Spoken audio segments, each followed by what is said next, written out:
ओम नमः श्री यतिराजाय विवेकानंद सूरये सच्चित सुख स्वरूपाय स्वामिने तापहारिणे.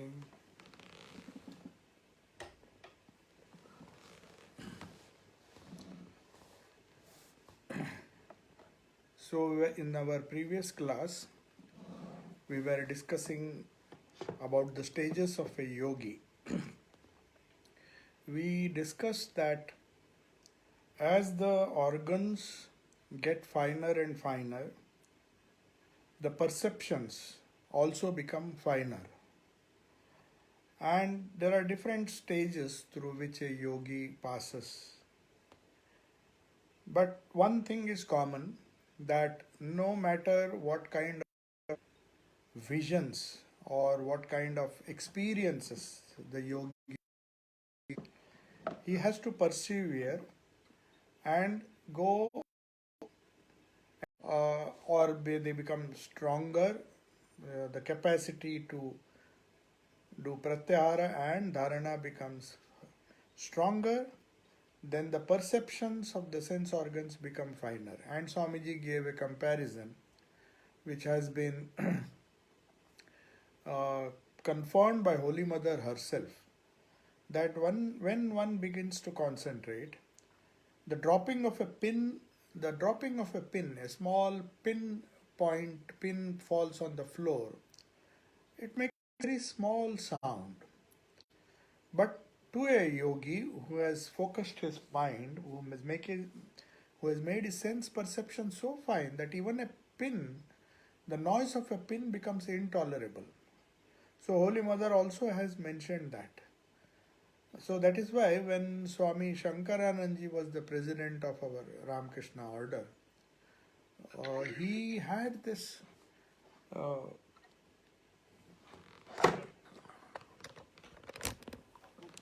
just give me 1 minute.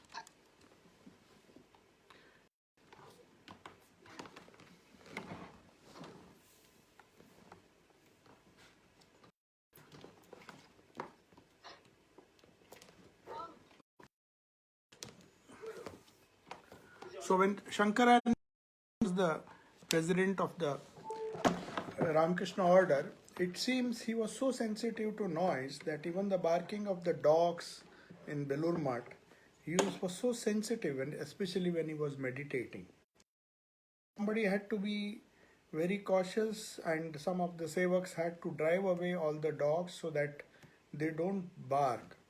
So that is the sign of a yogi. Swamiji says that even the dropping of a pin will sound like that of a thunderbolt passing through the brain. So brain becomes sensitive, the perceptions become sensitive, the mind becomes sensitive. But after passing through all these stages, one has to still persevere and give up all argumentation and not just go on discussing what kind of visions one has or what kind of visions one does not have. So whatever be the visions one has or one does not have, Swamiji says one has to focus on the progress that the yogi is making and go ahead. Now, Swamiji has pointed out the futility of intellectual jargon. I mean the futility of intellectual development, especially when we deal with this yoga. There will be visions, there will be several experiences. Sometimes they will be auditory, sometimes they will be visual experiences. So you will find that these experiences should not distract a yogi from his goal. So that is the reason why Swamiji says these things, when we get disturbed, it will throw the mind off balance. So one has to be focused on the practice.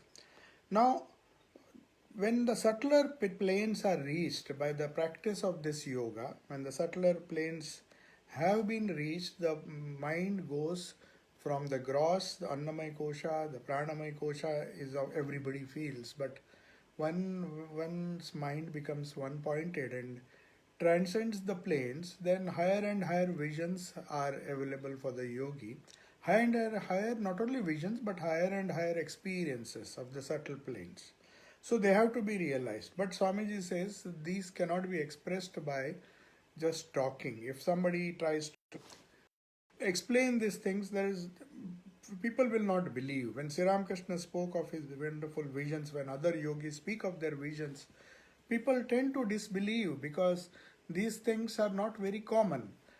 We can't say that unless we experience these truths ourselves, these various experiences of the subtle planes, we cannot even uh, convey that to the people. So that is why whatever Sri Ramakrishna said, whatever the great yogis say is based on their experience, and experience is the proof of those theories.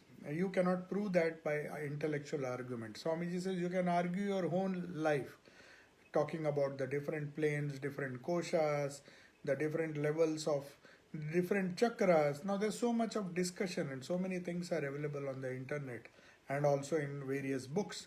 But Swamiji says the books really don't, the intellectual understanding of these things may satisfy some people, but unless one experiences these truths oneself, one cannot say that they are in any way transformative in his own life, in the life of a yogi. If it has to transform that yogi, if it has to transform or take him higher and higher through practices, passing through pratyahara, dharana, dhyana, and then samadhi, if he has to reach that, he has to give up vain talking.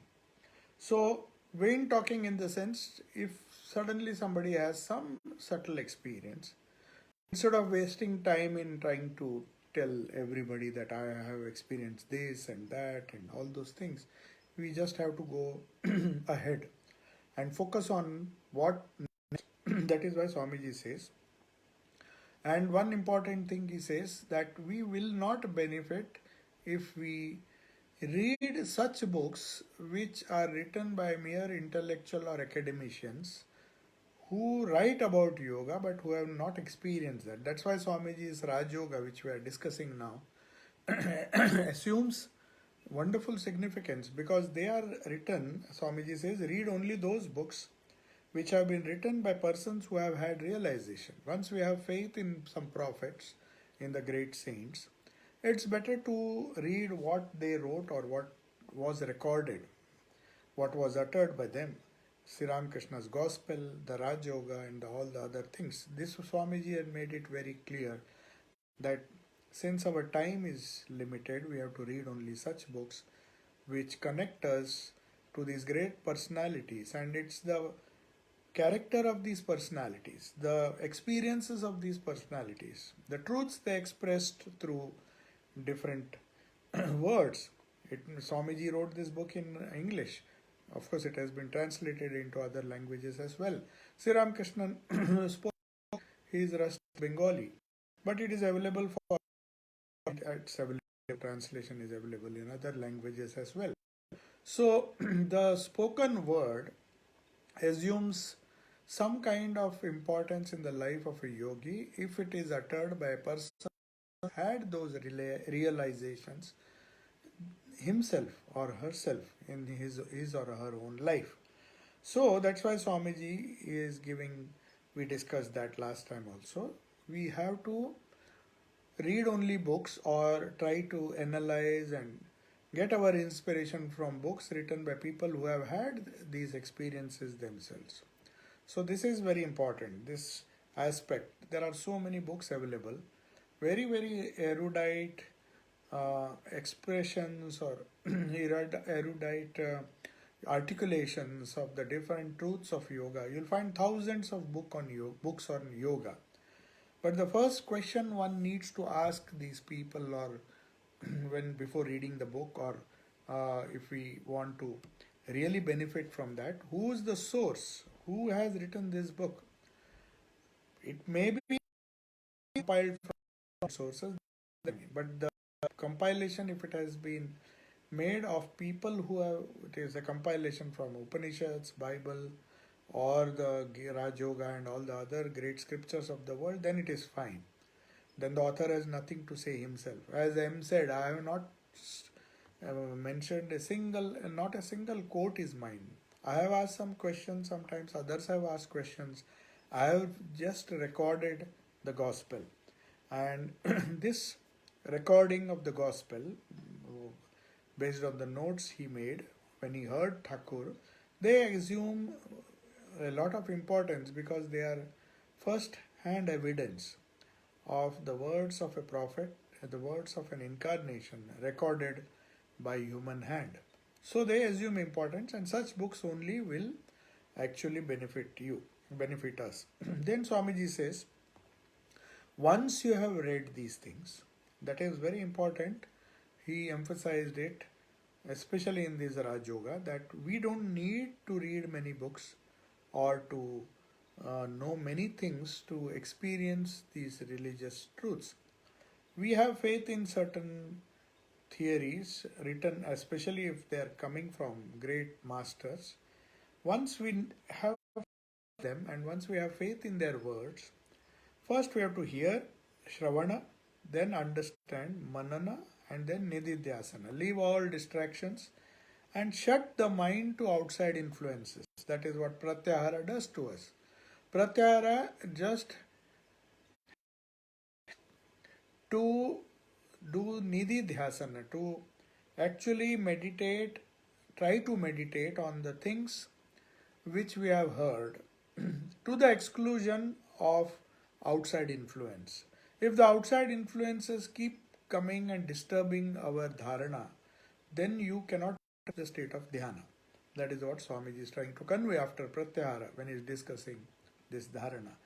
He says, don't fritter your energies, and that is one thing, that leaving all distractions, do the Shravana, whatever you need to hear, whatever you need to listen. If you have not read these books, you can either listen or you can read the great books written by these realized souls. And then, after having read them, take the essence, leave all distractions, do pratyahara, shut the mind to outside influences, and try to develop these truths within.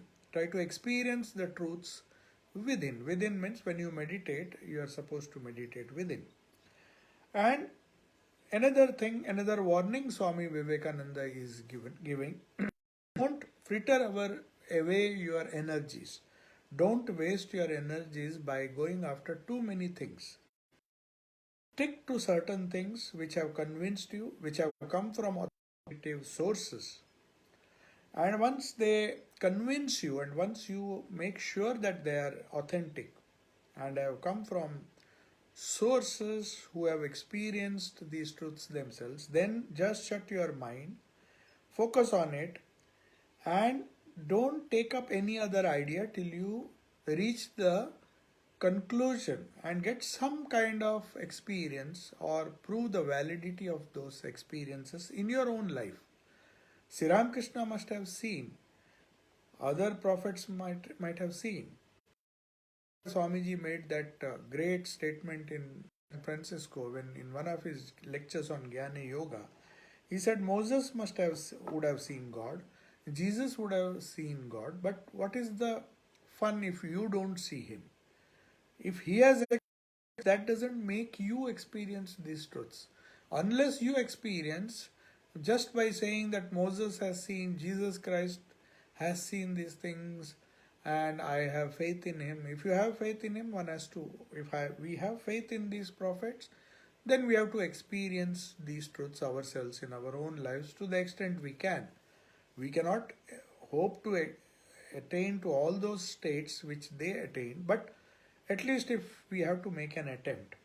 And as Raj Yoga in the beginning, Swamiji says, if somebody has experienced those states, no prophet or no you will say that you can't experience. If somebody has experienced, if you follow the right method, experience. That is a scientific approach to religion. We just don't believe in certain dogmas or certain tenets of our scriptures or some great sayings of great prophets. We may say we believe in Christ, we believe in Krishna, we believe in different prophets, but what's the use if we just believe and don't and just have a dogmatic faith in them and do not try to experience what they say? So that is why Sri Ramakrishna said, I don't preach. He did not preach the personality of Sri Ramakrishna so much as his teachings, because he knew that once you experience, then you will automatically go to the person or the personality of of that teaching, the person who has given that some teaching you like in your life. Maybe it is Raj Yoga or any other yoga or the gospel. You try to practice it, you get a lot of benefit. Then you try to find out in more details the personality of the person who has given out those quotations. So even if you don't know the whole life of Swamiji, by reading Raj Yoga, one is tempted to see in what way he embodied or personified these wonders of Raj Yoga in his own life.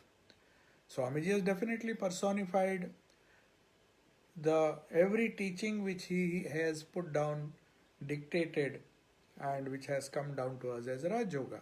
If he had not experienced these truths, he would not have dictated those truths. So that means if we want to understand Raj Yoga, we have to study his personality to some extent and understand how these wonderful ideas of pratyahara, dharana, dhyana, and even the lower yama, niyama, how he followed in his own life, the control of breath and the instructions that he gave,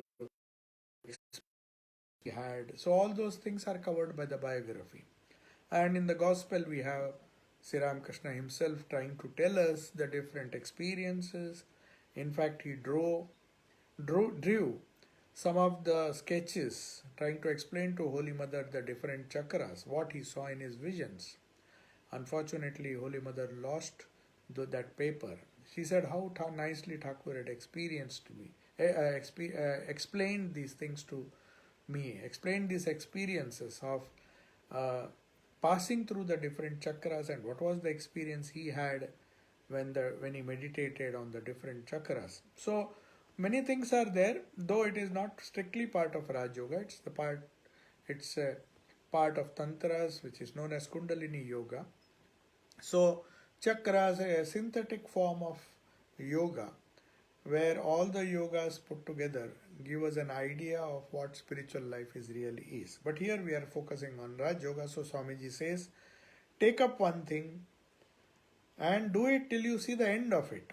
If you practice pratyahara, at least do pratyahara to such an extent that you fulfill all the conditions which Swamiji has given us. We all given us. And when we fulfill it, then we will be ready for the next step, that is dharana. Then we do dharana for some time.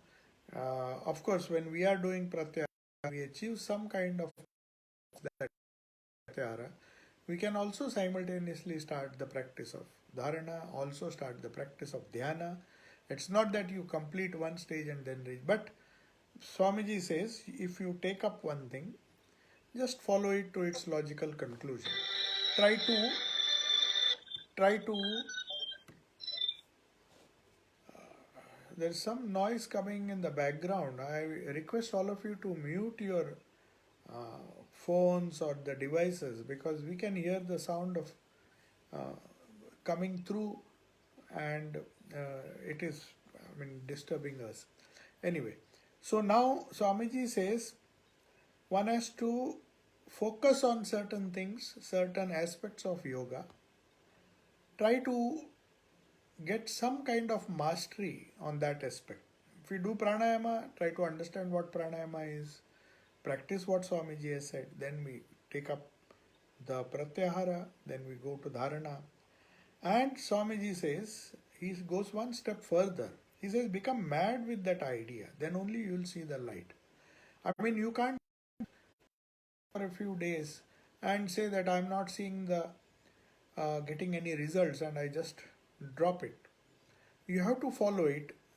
Not only follow it, be possessed by that idea that I shall practice it and see that I realize certain things which are mentioned there we may not get the full realization, or we may not succeed fully.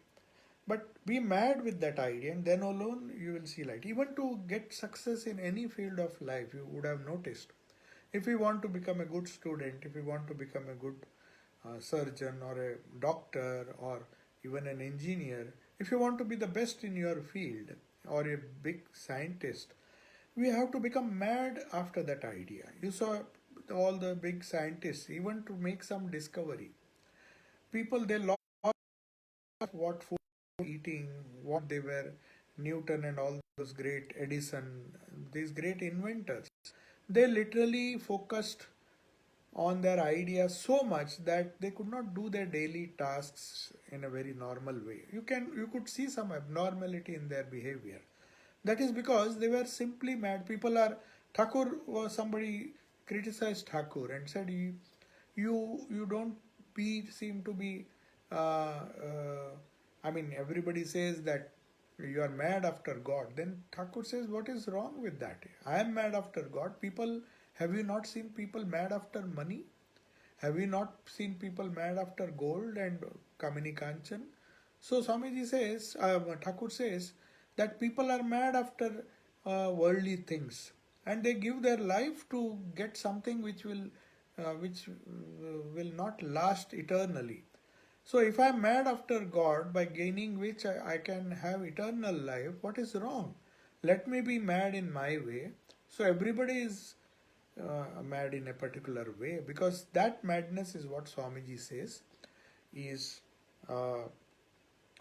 referred to here in this yoga. He says, become mad with that idea, then alone you will see the light. So one has to be focused on certain ideas, repeat it again and again till it becomes part of your nervous system. And when it becomes part of your nervous system, we get a phenomena which is known as a nervous association of certain ideas. Ideas are good if they are in the book, but they have their limitations. They are in the book, we know those ideas, but they have not become associated with our nervous system. We don't have that kind of concept. We can say that we have practiced pratyahara, and every sense organ in our body, in our personality, is obeying our mind. Can we say that? We can't say that. Even yogis find it difficult. So, if we say that we are trying to practice pratyahara, we have understood pratyahara, and if we are not able to practice it to a certain degree, then it is not going to help us. That is all what Swamiji is saying. So if necessary, one has to be possessed by the ideas of yoga and all these things, and become mad with the idea of the subject which you are studying, the whatever you believe in, and then try to see the end of that theory. When you see the end of that theory and it becomes a part and parcel of your personality, then alone Swamiji says you will get success. Then you will see the light. And another last thing he says, don't nibble here and there and titillate your nerves for a moment and be a slave of nature, but go beyond the sense life. I mean, now there are people who want religion to get some experiences. Swamiji knew that to perform certain things which look like supernatural things, they may not be supernatural. They try to get some powers like reading the mind, increasing the sharpness of the brain. You know, some people are extremely intelligent. In the sense they are focused, so focused that they do really academically, they do wonderful things and they get very good marks. They may be highly intelligent. That is also a result of dharana. It's not so easy to attain a high degree of intelligence, but that is not all according to Swamiji. We have to go beyond the mind also, because that will enable us to sharpen our mind, to sharpen our senses, and we get success in whatever field we have. But still, it will just make our nerves, we will be happy that we have succeeded. A Nobel discovery will make a Nobel Prize winner very happy that his 40 years or 50 years of struggle has given him finally a Nobel Prize. But what of that? Swamiji says, is that the end? I mean, it makes you feel elated for some time, and it is definitely a wonderful effort which is required to even succeed in worldly life. But we still are slaves of nature. As long as don't have total control of our mind, we don't go to the higher koshas, the Vijnanamay kosha, the Anandamay kosha, the blissful self, and reach the state of pure consciousness through dhyana and samadhi, which we will be discussing soon. We attain success. Some we try to attempt something else, we go attempt some other yoga. There are so many yogas and so many gurus and so many methods available now, so many books are available, so people just get some kind of satisfaction and they say, oh no, no, this is not giving us the necessary so-called necessary experience or joy, so let us try something else. Then they try to attempt some other form of yoga. Then they go to some other tradition and then they see that they are not, it's a very difficult thing, they are not able to attain anything. Okay, then let us try something else. So Swamiji says, don't do that. Sri Ramakrishna used to give that wonderful example that a person was digging a well and he was just digging sincerely and he dug 10 feet deep, and somebody came, and that is what people do sometimes. They come and distract you and say, no, no, no, this is not the right path, you better follow this or follow that. And then they distract you from, instead of following one method, you attempt so many methods. So this, in this parable, Sri Ramakrishna is saying that this person had dug 10 meters or 10 feet, and suddenly somebody comes and tells him, you are digging in the wrong place. You go there, you'll get water there if you dig a well there. So he listens to them. That's what happens when we change our guru, change our sadhana so very often. Then he goes to another place and digs another 10 feet. When a third person comes, second person comes and says, don't dig here. If you go there, you'll get better water there. So after 4 or 5 attempts, he had almost dug 40 to 50 feet at different places, 10 feet at each place. And finally, a real guru or a wise person comes and he says, seeing all the effort, he said, are these holes made by you? Are these pits made by you? Oh, what a fool you are. You have dug 10 feet here, 10 feet there. If you had stuck to the first place and continued to go deeper and deeper and dug 40 feet, definitely you would have got water, whichever place you select. Now all your effort has gone waste because you have been digging all over the place and you have not done it. That is what Swamiji says, that if you want to go beyond the sense life, to really attain to to dhyan or even dharana, to get some kind of success in the practice of dharana, because we are discussing dharana now, we have not yet come to the stage where we can discuss dhyana. So here we are just focusing, even dharana is such a difficult thing according to Patanjali's yoga. So Swamiji says, if you don't nip here and stick to one method, then definitely you will get success and reach the state of dharana.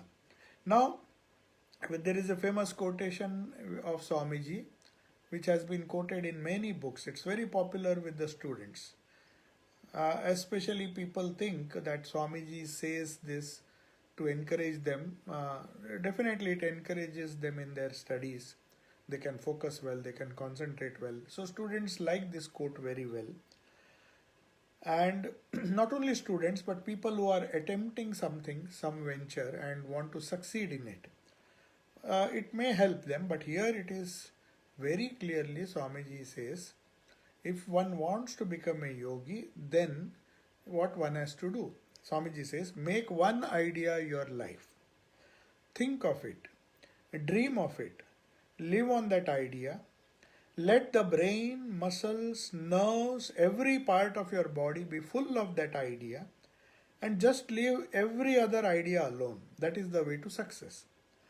Now you see how people apply this to their worldly desires. Now, if you ask somebody, especially the youth, no doubt it is better than not doing anything.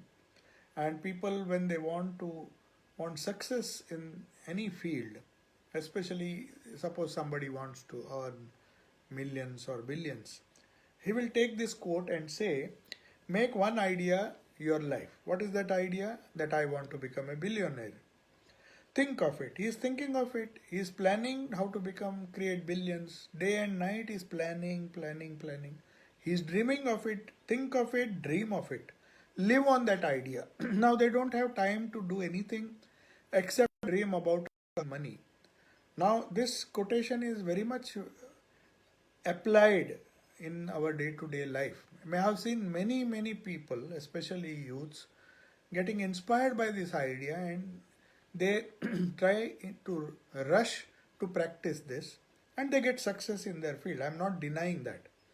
Now the next line he says, let the brain, muscles, nerves, every part of your body be full of that idea.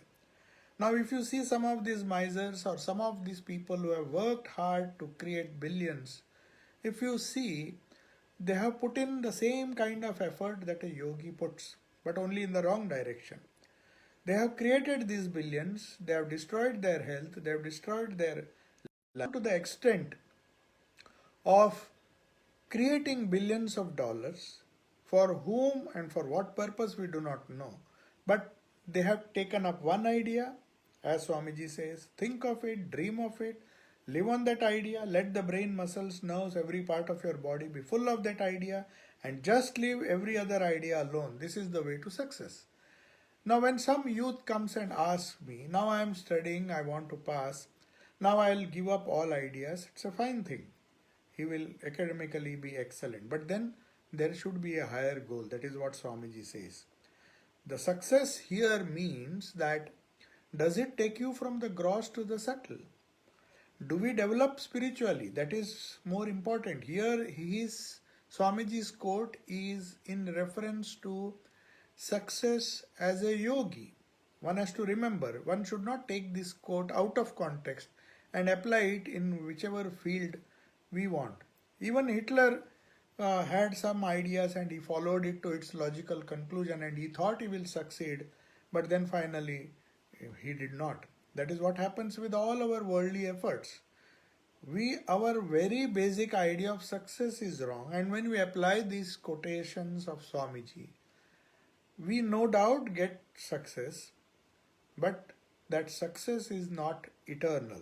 That is what one has to be careful when that is why when we compile these quotations, these quotes, we normally give a reference to these quotes that it is taken from Raj Yoga.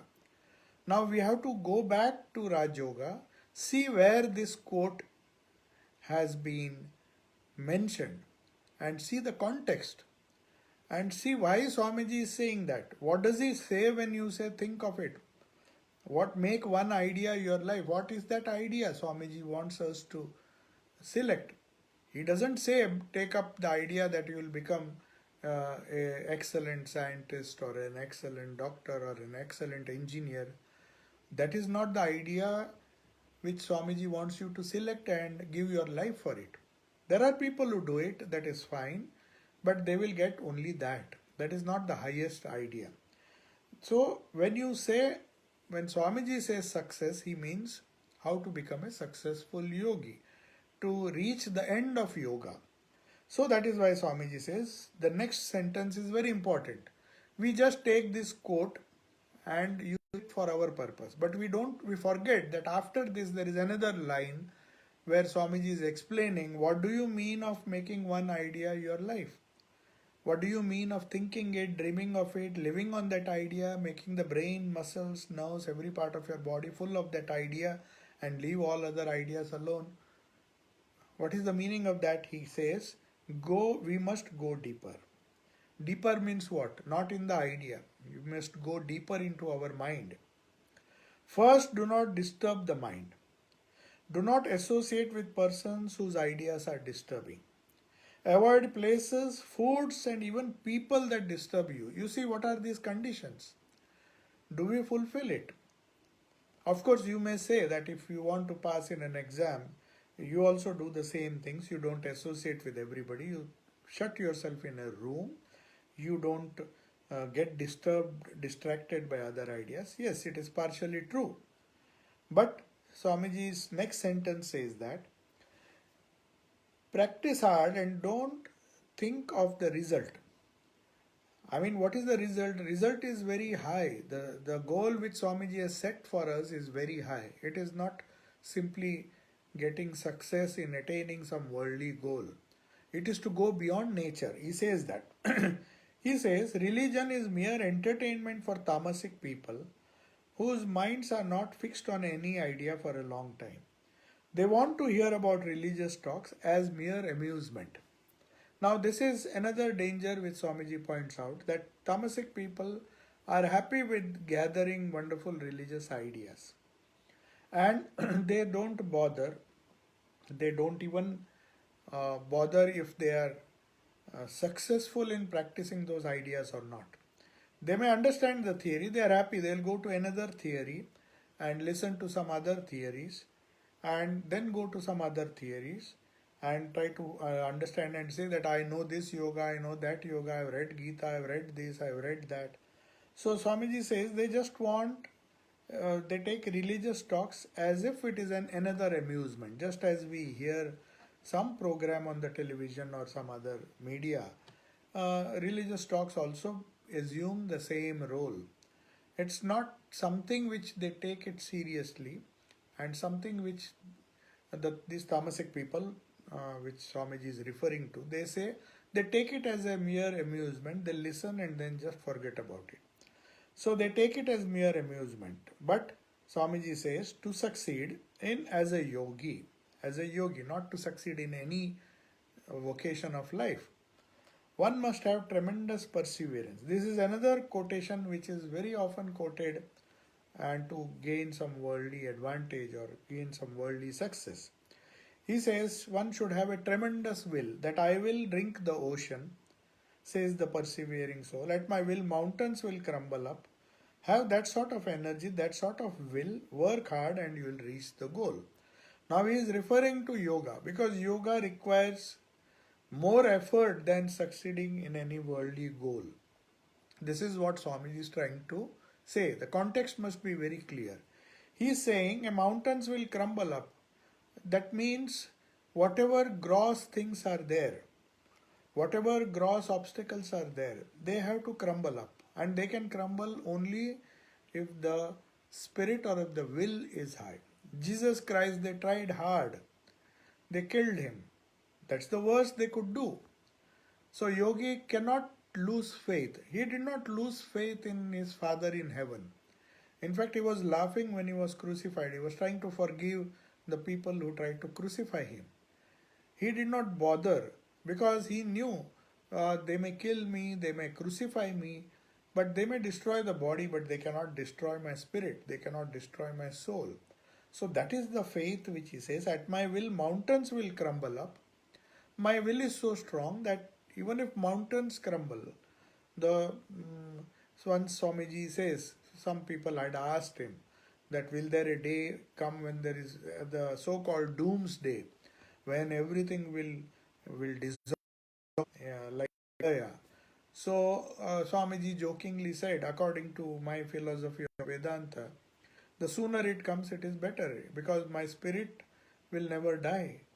So this is what Swamiji expects of us, that tremendous will to cling on to the spirit and not let the mountains means not let material ideas, greed and other things take a upper hand, and have that sort of energy, that sort of will, work hard and you will reach the goal. So one, what is this working hard means?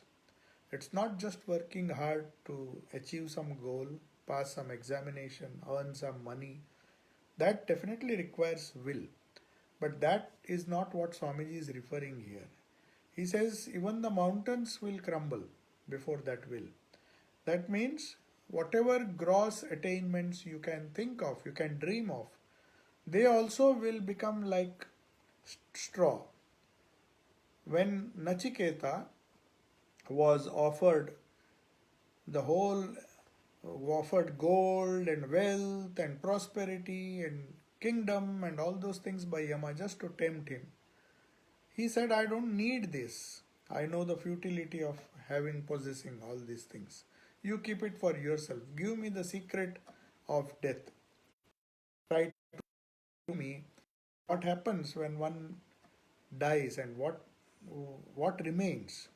So he wanted to know the idea of the spirit. So that is what Swamiji is referring to here. To attain to the state where one can say that one is a spirit, not the matter. That is what is meant by at my will mountains will crumble up. So mountains don't crumble. Physically, if you say whatever be your willpower, you are not going to crumble mountains. Of course, you can do with an atom bomb, but that is not what Swamiji is referring to here. He is not talking of any material success or material goal. He is talking of the spiritual goal which enables a yogi, somebody like Jesus, to say that you kill my body, you crucify me, but you can't kill my spirit. Swamiji told that famous story of a Buddhist or a Jain monk who was sitting somewhere in India when Alexander came and he wanted to take that monk to his country. He knew that, so he wanted to. He said, "I'm not interested in to your wealthy nation." That's what Swamiji quotes, that famous story. The monk says, I don't need wealth, I don't need anything, I don't need name, fame. It may be great, you might have conquered the whole world, but it means nothing to me. That is what is referred to here. He says, I don't want it. Then Alexander, for the first time in his life, was challenged by somebody who had no possessions. He felt defeated. He said, no, I'll force you to go. Or if you refuse to come, I will kill you. Then that monk, according to Swamiji, started laughing and telling him, what foolish thing you are telling me. Can you ever kill me? You may kill this body, but you can't kill this soul. So that faith where even mountains crumble, people will not bother, even if the body is killed. He said, you may kill my body, you may kill it with the sword, but that is just the body. I don't care. You do whatever you like, but I am not going to go. That was the will which Swamiji is speaking of here. So these two quotes, which are very, very popular, especially among the youth, it has to be applied in the right context, and we have to ensure that we see the context in which Swamiji has quoted these two. They are part of Raj Yoga. They refer to the high states of yoga. The goal has or samadhi or attaining that supreme consciousness. So this is absolutely made clear if we read these quotes in context. Now we will come to the next topic of dhyana and samadhi. Now here Swamiji discusses three states uh, where a human being, basically human being is oscillating between the unconscious state and the conscious state. Super consciousness is something only yogis experience. So what is this consciousness? So he says ordinary human being works on two planes. One is conscious, which we call as rational, which is accompanied by egoism. Anybody who is consciously making some decisions, consciously studying something, with the sense of ego highly developed in him, that a I am a scholar, or I am doing this, I am writing this, I am a literary person, I am a poet, I am a doctor, I am all these things. So that deep sense of ego makes him take conscious decisions to enhance his knowledge. It's a very commendable effort, no doubt. But, and we say this person is very rational. So, to become a rational person, two things are there. Your mind should be on a plane which is which is accompanied by a sense of ego, that I am doing this and I am doing it in a conscious way. You don't do like a robot. A robot does not have any ego. So that is unconscious state. So Swamiji says there is another state in the same human being, the same human personality, which is known as unconscious, or you may call it subconscious. The Western science uses the word subconscious, but Swamiji in those days, the unconscious word, unconscious has a different meaning for medical people. Unconscious means you are not conscious. He is not referring to that unconscious. The instinctive behavior or the subconscious actions which we do, where we don't use our ego. For example, when you sleep, Swamiji says, like animals or even human beings, when they are sleeping, they are not consciously beating their hearts, they are not consciously digesting the food they eat, they are not consciously doing many of the things which the body is doing. It is instinctively going on. There is no ego necessary for that. So you don't say, I am beating my heart and how many times the heart is beating. You don't feel the sense of agency in that. Though you know it is my heart that is beating, but it is doing its own job. And Swamiji says, when you are in deep sleep, though you don't have the ego, the heart is still beating. Every action of the body, involuntary action of the body, is still going on. So Swamiji says there are two levels at which a normal human being interacts with the world. One is instinct, that is subconscious, which is very common in animals are mostly living on the subconscious level. It's just a battle for survival. And there is a conscious mind which is rational, which tries to think, why should I do this, how to do it, why not do it if I don't do it. So all this rational capacity that is known as a conscious capacity. That is why the cerebral cortex of the brain is where the highly developed cerebral cortex, they say, which is not there in the animals. Human beings have that, and that gives us a better faculty to rationalize things, to do the way we want, to manipulate things, to do intelligent things, and to achieve success in life. So these are the two planes where a normal human being, a good human being, or even a bad human being, acts. So unconscious work, according to Swamiji, he gives some examples, is digestion, assimilation of the food, heart beating, circulation, and all those things which prana performs. These are the five pranas which are going on, and the Annamaya Kosha follows the vibration of the prana depending on our karma, and you perform all the functions. Either you have a healthy body, or you develop blood pressure, you develop so many different diseases which have to do consciously do these things, unconsciously affecting your body. That's why many of the people, yogis, they also fall sick because they have not conscious. They are unconsciously happening. Certain foods, certain things which they affect the body, but you can prevent the mind from getting affected.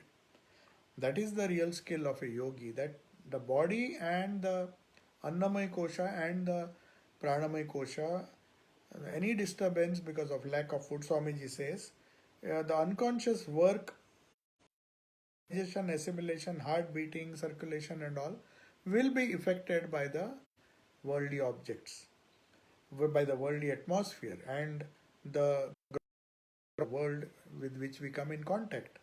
But if we are subtle and if we are conscious, if we are using minds, then we can separate the mind, or not allow the mind to be affected by the changes in the body and the prana. But it is a very, very difficult task because the tendency of the mind is to gravitate down to the body and the mind. So, conscious work, which our knowledge enables, I mean, not any knowledge, Uh, knowledge of physics, knowledge of chemistry, knowledge of mathematics will not help us here. The knowledge about our about the higher dimensions of our personality, which we gain through reason. First, Shravana Nididhyasana. Shravana means we listen to the Guru, we listen to the of yoga. Then we think about it. What are the implications? How are they useful in my life? And after that, we try to reason it out. And after reasoning it, we meditate on these things, try to make it part and parcel of our life. So that is how these things uh, go on in our life. But Swamiji says there is still higher plane beyond consciousness in which the and just as unconsciousness is conscious plane, our instinctive life is below uh, the our conscious life. We are conscious, uh, but most of the day we are unconscious. Suppose we are brushing our teeth, get up in the morning. There may be many things going on in the mind. We don't even think what that we are brushing our teeth. Unconsciously, it is going on. We are doing so many tasks like cooking, doing all the different things. If we are consciously doing it, then it will be perfect. But there are many things which we do unconsciously. That is why the imperfections come. We say by mistake I did this, by mistake, because our attention, we slipped into the unconsciousness or the subconscious instinctive level. That is why our work was not perfect. We oscillate between conscious plane and the subconscious plane. So when it goes to the instinctive plane, sometimes you do good things because if it has become a habit, then if you have that developed that skill, so unconsciously you go on doing wonderful things. Some people can even walk in the sleep, they say. They do sleepwalking and they do perfectly. They even go out of the house, walk, and then come back and sleep. There are cases of sleepwalking. So, not that unconscious is the subconscious life is so bad. Some people like some of the to do these subconscious actions, the instinctive actions. The dog, for example, it can smell, it can do wonderful things which even human beings can't do at the instinctive level. Our sense of smell is not so sharp as that of a dog. But that doesn't mean that the dog can rationalize, it just can instinctively smell. So there are different planes. Swamiji says unconscious always works below the conscious plane. And the goal is to live more on the conscious plane. That is what awareness, meditation, all those things do. But Swamiji says our goal of a yogi is not to become conscious. Anybody who does well in academic in the world is living in a rational way and is rationally equipped to be better than the animals or lead an instinctive life. That's why when we compare a dull person who lives a very instinctive life, eating, drinking, and not doing any intellectual work, we say you are as base as an animal. You just have those animal instincts. You're not using your brain, you're not using your rational mind. But Swamiji says for a yogi, sharpening the rational mind is just one step. We have to go beyond and reach the superconscious plane. Now, there also, just like the unconscious mind, in the unconscious mind or the unconscious state or the subconscious state, to be more precise, unconscious is the wrong word, but it was used in the sense of subconscious in those days. So, the subconscious mind or the subconscious state of existence is without ego. So, also the superconscious state is without ego. When you go into samadhi, there is no sense of ego. It is only in the conscious plane in between where we have the rational mind or the sense of ego that I am doing. That's why we feel hurt. Whereas if you reach the level of super consciousness, then you see everything the same. You don't see evil. Sri Krishna, for him, everybody was the same, but that is only at the super conscious level. Moment ego comes, when we come to the conscious level, then we see good, then we see bad, Then we see what is good for me, what is bad for me. We try to rationalize. But Swamiji says we have to go to the superconscious plane or samadhi, where the mind functions without egoism. So egoism or ego is there only when we are conscious, when we are doing conscious actions. So the plane above superconscious, no ego. Plane below conscious plane, subconscious, there also there is no ego, but there is a huge difference. What is the difference? Ego may not be there in both the lower and the highest states. But Swamiji says, in deep sleep also, one does not have an ego. One does not know who we sleep, and we don't even, if somebody comes and insults us, somebody does anything, we don't react. The ego is not there. We are not conscious. We are just sleeping, and or a unconscious person or a coma person has gone into coma. Their ego is not there. Who is feeling? Nobody is feeling. So Swamiji says there is a subtle difference. Then sleep and samadhi, what is the difference? In samadhi also there is no ego. In sleep also there is no ego. But Swamiji says there is no transformation in sleep. The same person, the same person, if a thief sleeps, he will get back, he will wake up as a thief. He will not wake up as a saint. Whereas a thief, if somehow, by the grace of the Guru, there are so many cases, even people like Valmiki have changed.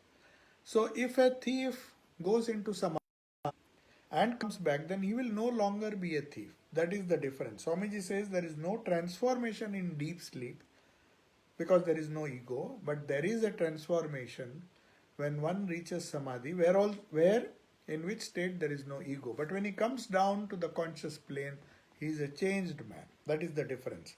The difference between the unconscious or the subconscious and the superconscious is that the entire character of a man changes and he attains illumination. We say he is a realized soul. So when Buddha got illumination, when Sri Ramakrishna and all these great prophets, when they reached the state of samadhi and when they came back, they saw the world in a different way. So what is the application of this samadhi? What is the benefit? Why should we have samadhi as our goal? Dhyana Swamiji is trying to explain later, but now Swamiji is telling us dhyana and samadhi are the two things which in. But the question will arise, especially in the typically materialistic mind. He will ask, what is the use of getting this samadhi? So that is a long discussion which we will discuss in our next class.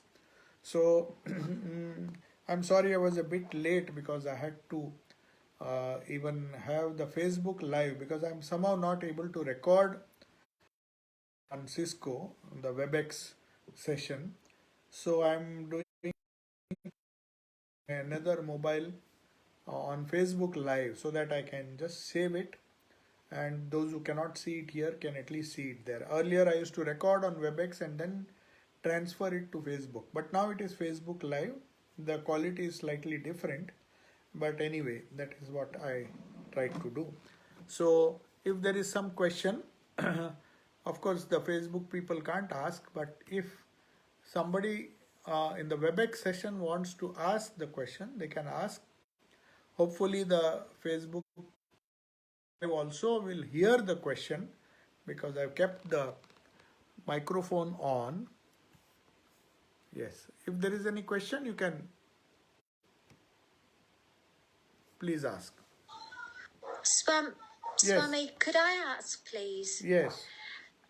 When we're moving from the conscious state to the superconscious, Yes. as we're just devotees and we're trying very hard in our practice, Yes. to move our awareness. Yes. That will happen in slow stages. I'm assuming, Swami. Mm-hmm. I'm assuming that the experiences come, but yes, just a minute. There's some noise coming. Anyway, Acha. You are resuming. Yes. Please continue.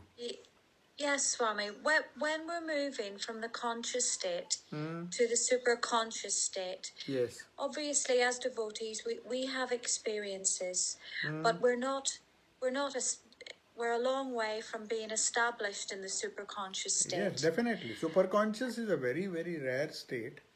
I mean, though Swamiji says, but how many people? That is superconscious means you have to reach samadhi, isn't it? So Yes. yeah, so it's difficult, no doubt. So what is the question?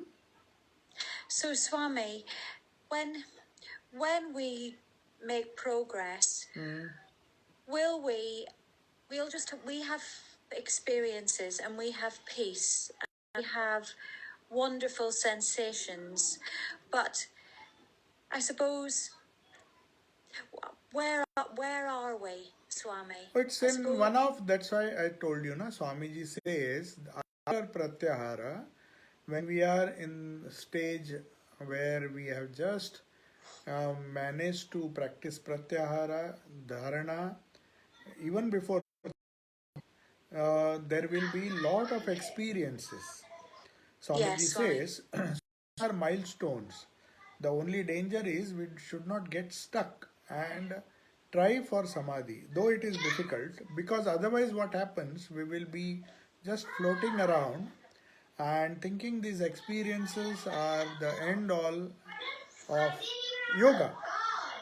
So uh, if we get stuck at this stage, then we will not make progress. So may not be, we may not get samadhi in the, or maybe so easily, but we should actually I have to mute all. Anyway, I have heard your question, so I'm answering. There's some noise coming. So, when we reach that state of samadhi, there is no question of any experience. The higher experience, and beyond that, there is no experience. You lose the ego. But when we are at the lower stage, it doesn't matter what kind of experience we have. They, apart from giving us inspiration and some kind of consolation that we are on the right path, it does not have much value according to Swamiji, because then what happens, we are satisfied with those small things, really don't transform our character. That's why Swamiji says only when you come back from samadhi, or maybe reach that samadhi, that superconscious state, then only the transformation of character is perfect. That's what happened in the case of Jesus. That's what happened in the case of all the great prophets. And the great that state, they were no longer the same persons. They were no longer the same people who did the sadhana. What they did during sadhana was one thing, and what they were after the reaching of samadhi, they were totally different people, and they could influence a huge number of people. So no doubt it is a very distant thing for us, but we should, according to Swamiji, we should not give up hope. So, but at the same time, we should not neglect these experiences, because whatever experience we get gives us, increases our faith, and that is its only purpose, that it should increase our faith that we are on the right path. We get these experiences, subtle experiences. Swamiji says, no, you will be feeling many things. One of the things is that you will be very sensitive to sound. Some maybe people may be they may be seeing some visions. Oh, that's fine. It need not be the same experience everybody sees. And it may also be the case that some people don't have any experience, but experience, they have the faith that, and maybe without any lesser experience, they just go into the state of samadhi. That also possibility we should remember is there. Okay? Swamiji, Yes. can I ask a question, Swamiji? Yes. Pranam, Swamiji. Namaste. Yeah. So, Swamiji, there is existence consciousness and there is the reflected consciousness. It's the reflected consciousness that moves from body to body, right? Not reflective, it is known as subconscious, instinctive consciousness. It's not just reflective. Reflective is instinctive. You may use the word reflective, but Swamiji uses the word instinctive consciousness or unconsciousness or subconsciousness. Yeah. So what is the question? So that moves with the subtle body, right? From Not one. necessary, not necessary. You see, instinctive consciousness implies that you are still attached to the body. So the body is necessary, the sense of body is necessary, the sense of prana is definitely there. You feel the instinctive, the emotions and all. The mind is also there. The instinctive mind is there, not the higher mind, but the lower mind is also there. Otherwise, how will you react to your reflex actions? They will not be there and if you don't have the mind, isn't it?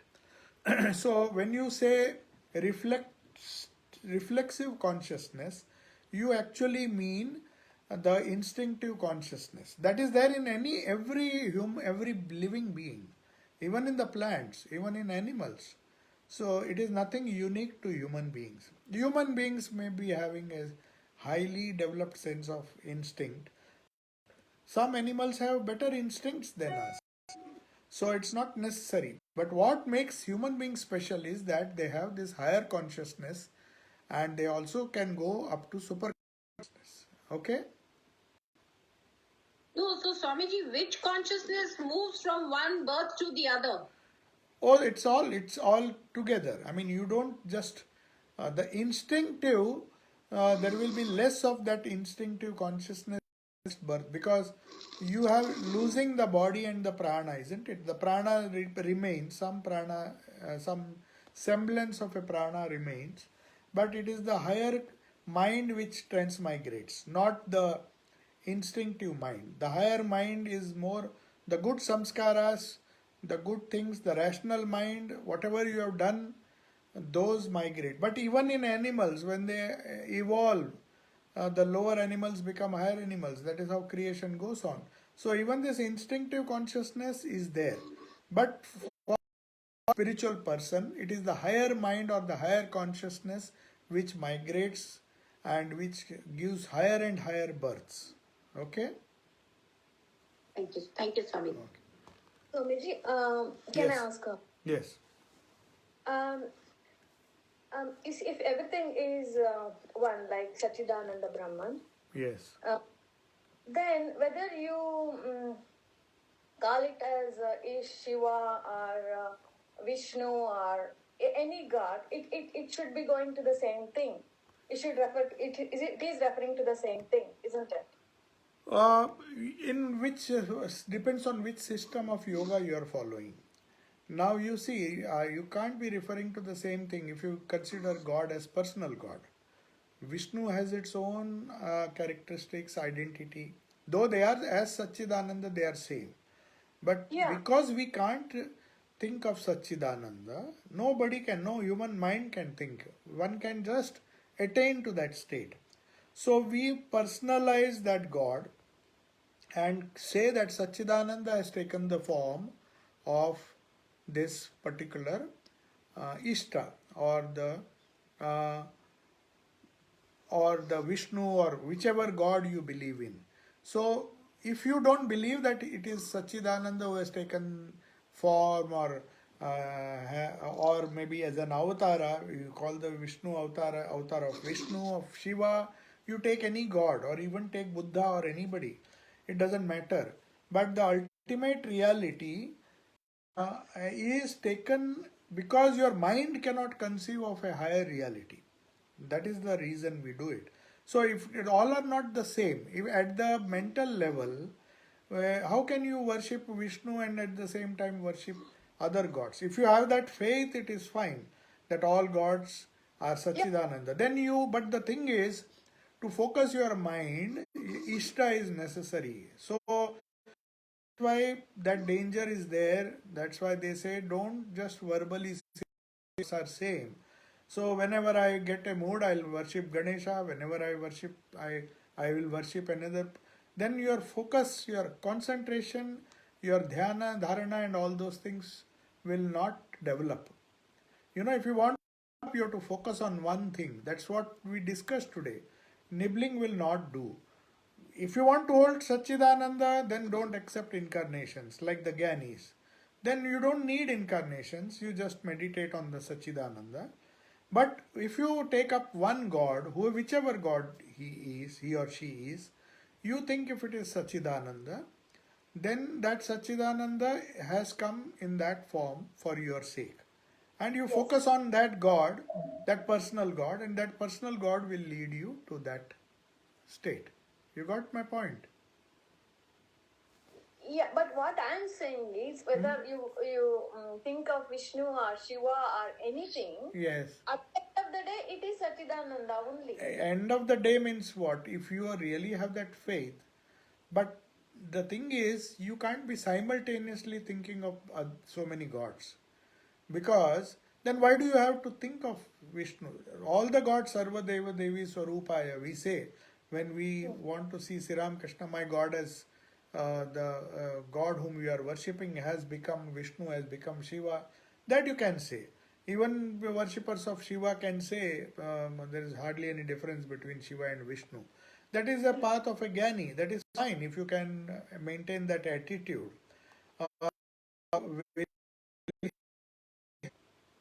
Will it really help you to focus on one God? If they are same as a theory, you understand that is fine. But the mind doesn't get focused. The mind does not get concentrated. The mind does not attain dharana, dhyana, and all those things. If you keep vibrating, that's what Swami Thakur's parable says. Na? If you dig in many places, so the same Satchidananda is there, the same water you are searching. But you have to search in one place. If you search in many places, you will know that there is water. Definitely, the same Satchidananda is behind Vishnu, behind Krishna, behind Shiva, behind Ganesh, everybody. But that is just a theory, na? You are just imagining that there is water and you have not reached it. You want to realize Satchidananda or to just be happy with the idea that Satchidananda has come in different forms. If you are happy, it is fine. Vishnu, then you can worship all the gods. That's what most of the people do. You see their shrines, they have hundreds of gods because they think if one god does not answer their prayer, maybe the other one will answer. So they are afraid. So that's a different idea altogether, having different gods. But if you, as a Jnani, if you know Satchidananda has become everything, and then you really want to realize it, then it is better to stick to one. That is the whole idea of Ishta in our. It is such an important idea that there is no other way. Even in Raj Yoga, you can't follow 5, 6, 7 different methods. Then nobody will attain anything. So whatever method you want, whatever system you follow, it should be one. Whatever God you follow, it should be one. That is why this idea of Ishta has come. Ishta is not just the God, it is the path also. One path, one focus on one thing, and you will reach the goal. Okay? Okay. Namaste. Om Shanti Shanti Shanti Harihi Om Tat Sat Shri